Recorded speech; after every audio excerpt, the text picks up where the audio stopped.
Bonjour à tous et bienvenue dans cette nouvelle vidéo consacrée à la chimie organique. Avant tout, je voudrais vous remercier d'être de plus en plus nombreux à vous être abonnés. Ça me fait vraiment énormément plaisir et j'espère que ça va continuer à grandir encore et encore. Pour cet exercice numéro 16, on va se consacrer aux différents types d'isomères. Et on va voir qu'il y a deux grands types d'isomères, les isomères de constitution et les stéréoisomères. Pour cette première vidéo, je vais uniquement parler des isomères de constitution ou également appelés isomères structurels. Et en fait, c'est quoi des isomères? Parce que c'est souvent la hantise de beaucoup d'étudiants et ça prête souvent à confusion, tout ce qui est isomère de constitution, stéréoisomère, etc. On va donc décortiquer tout ça dans cette vidéo. Mais n'oubliez pas qu'il y a ces deux grandes familles et dans chaque famille, il y a des sous-types d'isomères. Ça a l'air complexe dit comme ça, mais on verra au cours de la vidéo que c'est pas très compliqué. Et donc, c'est quoi un isomère? De manière vraiment très générale, on va dire que deux molécules sont isomères si elles ont la même formule brute, c'est-à-dire le même nombre d'atomes, plutôt le même nombre et type d'atomes, mais des formules développées, semi-développées ou bien des représentations spatiales différentes. Et ces différences, en fait, peuvent entraîner des propriétés chimiques et physiques très différentes, c'est pour ça qu'on s'intéresse aux isomères. Du coup, voilà, ce qu'il faut retenir de cette définition, c'est qu'elles ont la même formule brute, mais qu'elles ont des connexions différentes. Et on va commencer par décrire des isomères de constitution dans cette vidéo. Et dans ces isomères de constitution, on va en fait avoir trois sous-types d'isomères, à savoir des isomères de chaîne, des isomères de position et des isomères de fonction.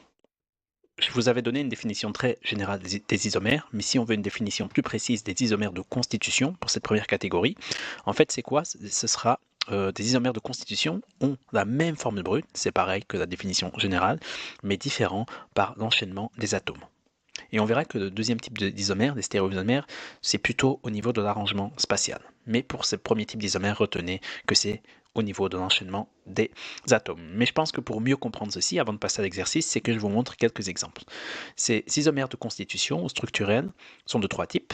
On a le premier type qui sont des isomères de chaîne, et on va comprendre très rapidement et de manière très simple que ce que c'est. Je vais prendre de quoi noter et me mettre sur le noir. Ici, on a une molécule qui s'appelle en fait le de pentane plutôt. Il y a 5 carbones, on va compter.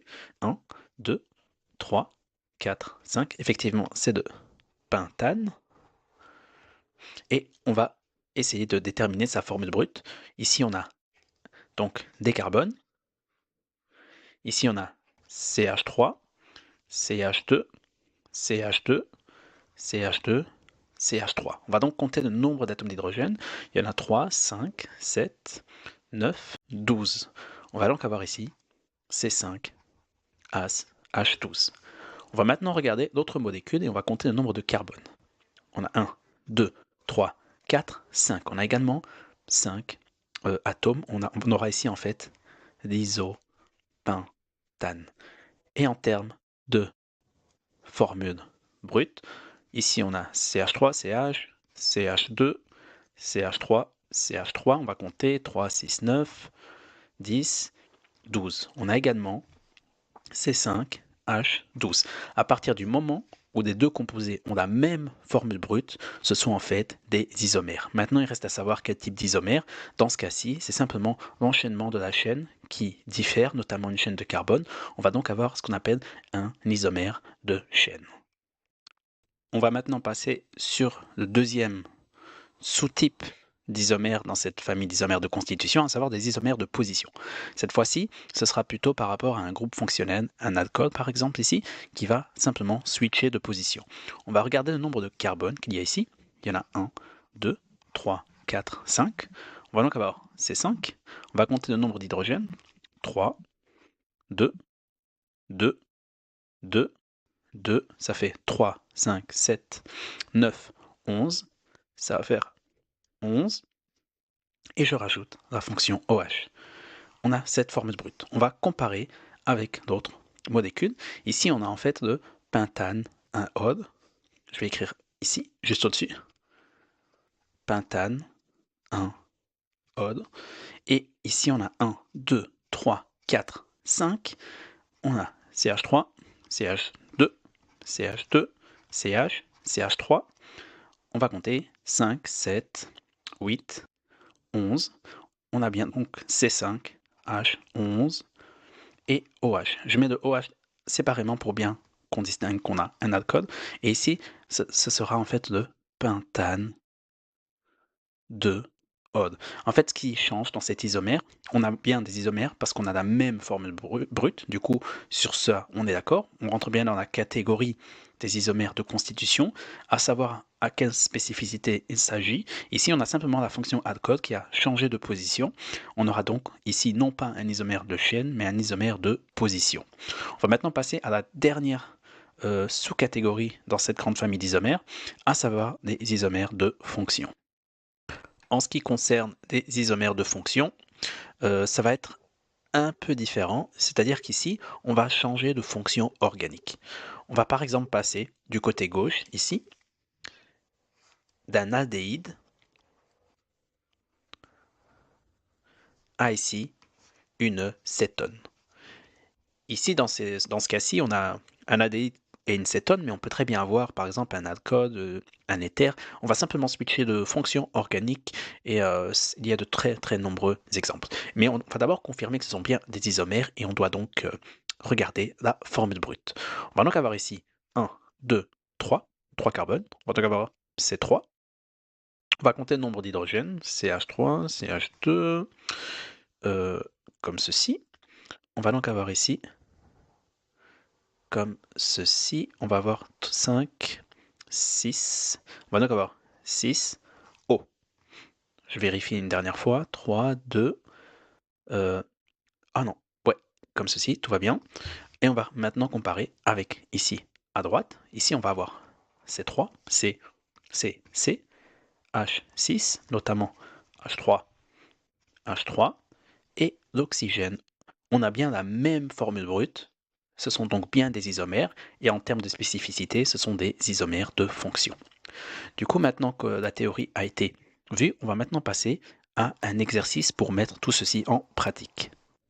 Pour cet exercice, je vais dire l'énoncé. On demande classe les groupes suivants dans l'une des catégories, à savoir isomère de chaîne, isomère de position ou encore isomère de fonction. On va regarder le premier cas.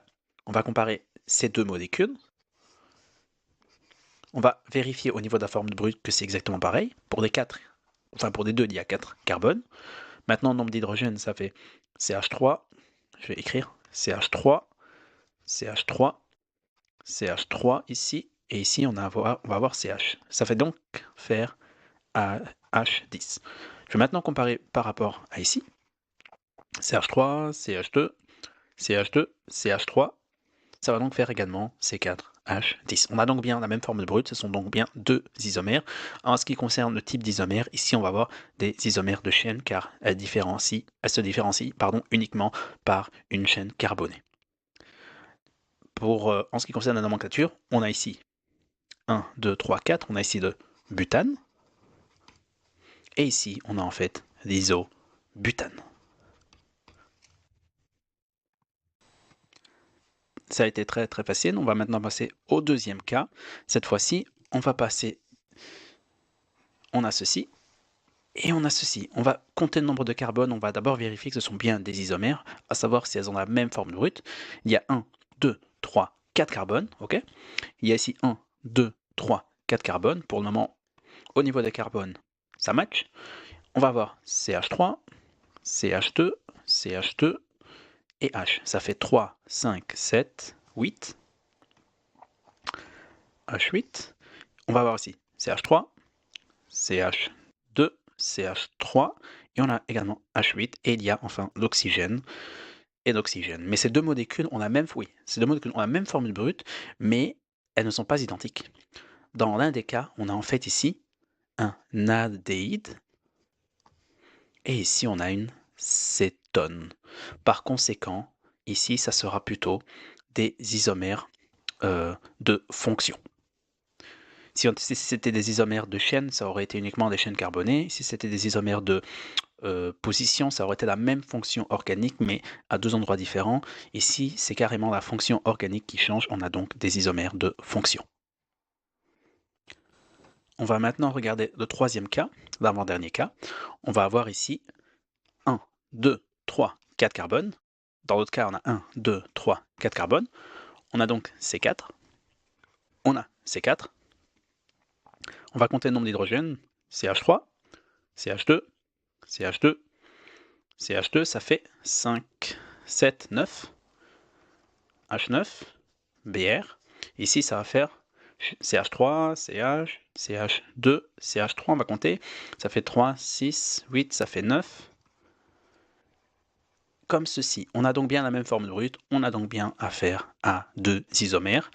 Et en ce qui concerne la nomenclature, ici, on va avoir en fait le bromobutane. Si on veut, on a le 1 bromobutane, alors qu'à droite, on va avoir le 2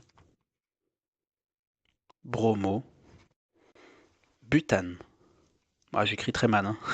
Ça s'améliore un peu, mais il y a encore du chemin. Donc on a bien la même formule brute, mais ici on a la fonction, l'atome d'hydrogène qui a été déplacé. Dans le premier cas, il est porté par le premier carbone, alors que dans le deuxième cas, il est porté par le deuxième carbone. On a donc bien affaire ici à ce qu'on appelle un isomère de position, car la position de la fonction, en l'occurrence ici l'hydrogène, a été modifiée. Pour le dernier cas, on va d'abord regarder ces molécules. Je vais d'abord les nommer, ce sera plus simple. On va avoir ici 1, 2, 3, 4, 5. On va avoir ici le pentane. Ici, c'est de l'isopentane.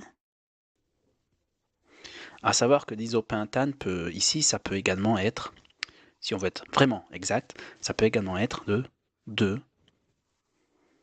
2-méthylbutane. Parce que si on considère que ceci, c'est la chaîne principale, et qu'ici, ceci, c'est un substituant, effectivement, on a bien le 2-méthylbutane, mais c'est exactement la même molécule. Et enfin, ici, on a le 2-diméthylpropane. Effectivement, si on considère ceci comme étant la chaîne principale, à savoir C1, C2, C3, on a donc bien ces deux substituants. C'est pour ça qu'on a le 2,2-diméthylpropane. Voilà, ceci c'était pour la nomenclature. On va maintenant passer directement pour savoir si ce sont des isomères. On doit donc déterminer la forme brute de ces molécules. Pour la première molécule, la forme brute, ça sera C5. H3, ça fait 3, 2, ça fait 5, ça fait 7, ça fait 9, ça fait 12. Ça fait C5H12.